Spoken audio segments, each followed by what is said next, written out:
Ketang minabasang Lunis, anong nuya mi pagmasusyan ng kapiestanan ng pangabinyag ng Ginoo, formal tayang pipusan ng kapagmasusyan ng panahon ng Kapaskuan. Anyang ini, at sutana king mumunang Domingo ng karaniwang panahon.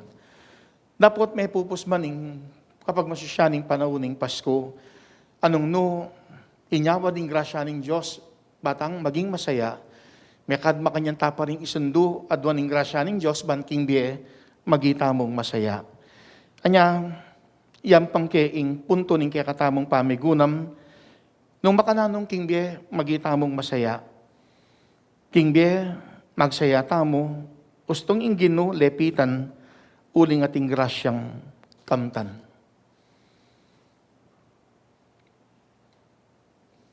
Ting larawan na ning abinya na kaya katamo ning mumo ng Pasko, larawan ni metong a Diyos, may nibatan banwa, tinipa keti suli pat mi katawang tao. May karin mayakit nung makanano na katang buring dinan pa mi katago ng Diyos, ban kanita, king pa mi katawan ng tao ng bugtong ng anak, ting malagwa tayang alapitan. At nga kupin, ketang kapag nasantamong inginuyang lapitan, makanyang tamong midiri ng pamikatagon, baning grasya, kaya katamong akamtan. Gaganakan kay ining kapatid ng imay, ng baby, napon, may yapaning inagkat ini metong karing atlo ng anak, Joyce. Uning ining pisan, 5 years ago, may kasisya kayang suso, may opera, pero kay bating 5 banwa, may balik abukol kayang suso at ating niya pangkulani. At kaniting Aldo, makaset in kayang operasyon at kay bat mabayap silit ang bukol sana benign la, sana negative la. At napon, makanyan kumong gaganakan na banggit ng dara, anyang panahon na mabiyaping kapatid na idang waning. Madalas kang kukwento kanita, idang waning. Anyang panahon na inopera niya ng doktor at kay batan niyang buklat niya, itang isipan ng sugat. Bala na ng doktor, may grabe pero niyang ibuklat niya, bala mo, ka-opera na pa kano. At yung larawan na binyan ng doktor, may itong milagro nga na kano ng doktor, kening Dara, ikang baby. TJ nga na milagro, kasi itang sugat ng Dara at Chimo nga na, bala mo, ka-opera na pa. Taliwas kitang isipan ng doktor na may grabe yung sugat ng Dara niyang may operaya. At inimekad meto niyang masanting paganakakang baby, na naman pala kanong akwento ka na kunyang mabiyapay Dara, yung kapatid na idang waning, na yung mismong doktor, pisyag ng ating milagrong may ganap. At inimekad meto niyang masanting paganakakang baby na tutupin po tang ingapong ginuyang lalapitan at yung tamong grasyang akamtan. Lalo na may kadanting metong ima, pigaganakaninin kayang metong karing kayang anak ang akupin, may opera na 5 banwa ng milabas, pero may kabukol na naman king kayang suso. Itang kapigaganakan may kading metong ima, mas maging matindi, uling isipan at pakibalak ng kapakanana ng kayang anak. At kitang kapanwalan na yung Diyos yung depitan, niya makanyang inyawad ding bendisyon napon bayo, ing operasyon kaniting Aldo, para kang Joyce. Dimnam tamo king may basang ebanghelyo na makananong, kay bat ng may naral ng ginuking sinagoga, anong nune napon, pepakayop yung metong lalaking alip na naning marok espiritu, anyang petahimi ka ni ining marok espiritu at pepalolan kening lalaking kayang alip na nan. Makanyang ding tawang may nakit, may pamulalala, at ing balita tungkol king gawaning Ginoo, malagwang may kalat. Anyang mekad king ebanghelyo,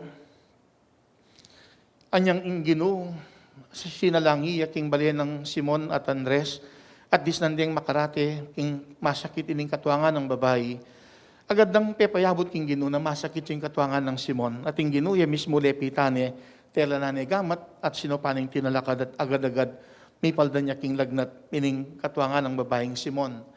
At may kapagsilbi, inimetong niyang kwento anong no, naman mo uling malapit siyang Ginoo, kakarining kayang alagad, at may paintagon katwangan ng Simon ining masakit, at kaya pang bali as selang yana, this Sunday iting masakit, naman agad-agad ning pepakayap ning ginuiting katuangan ng Simon uling ining kayabe, no?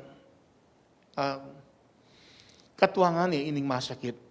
Uling patutwanan ning ebanghelyo, ang yang naman ninong dinapit king Ginoo, diniya ng pamikatagon maning grasya akamtan, mababanggit king ebanghelyo na silim na lalbog ning aldo, niyang mi karakalaring taong mitipon king tulid ning pasbol ning bali, at ing Ginoo pepakayap na laring dakal at taong masakit, miyayaliwa maning karilang kapanamdaman, at maging ding dakal a demonyo, penabi nala ning Ginoo.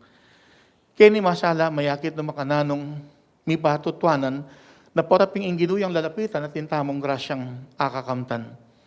Banding kaya katangkayadunan, makanyan lang mi pakibatan.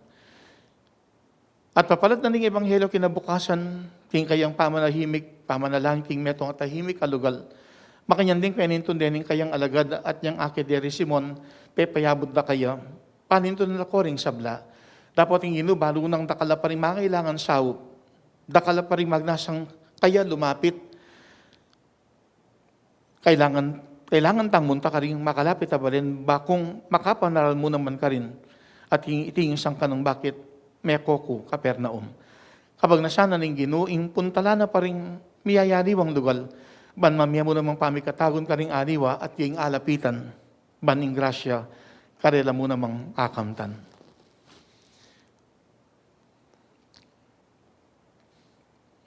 Tinggap kayo ining meto nga message kayo ining dara. Eko kamalayan na ining susopa ng anak.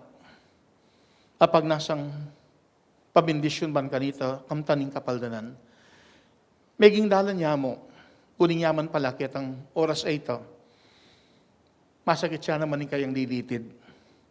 At may kasaw pining pepabakal kong laro karela, kauli niyang tiskasana yung laro ining kayang lilitid. Agad yang mipaldan, milak ko sakit. Samantalang bayo ito, man alos mipatudtud kang sakit na ning kayang lilitid. Anya, makanita na ang asabi, mabisa itang laro, abinye mo amo nga no.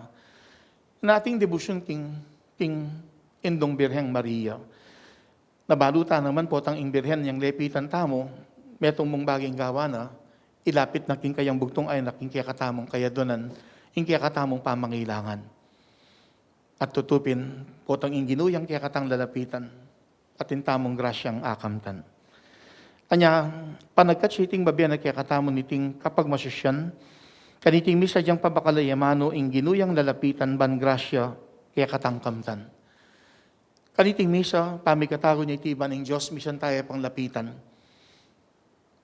Maging kaya kayong kakalaguran, at suman ka ring aliwang lugal, at suman ka ring aliwang bansa, maging kasangkapan yung radyo ng kaya katang Archdiocese, sing DWBL 91.9 Bright FM, ban kapamilatan iting banalamisang kaya katamong yampang, ing Diyos iyang alapitan, at kanita, ing grasya akamtan, banding kaya doon pamangailangan, umelang mipakibatan.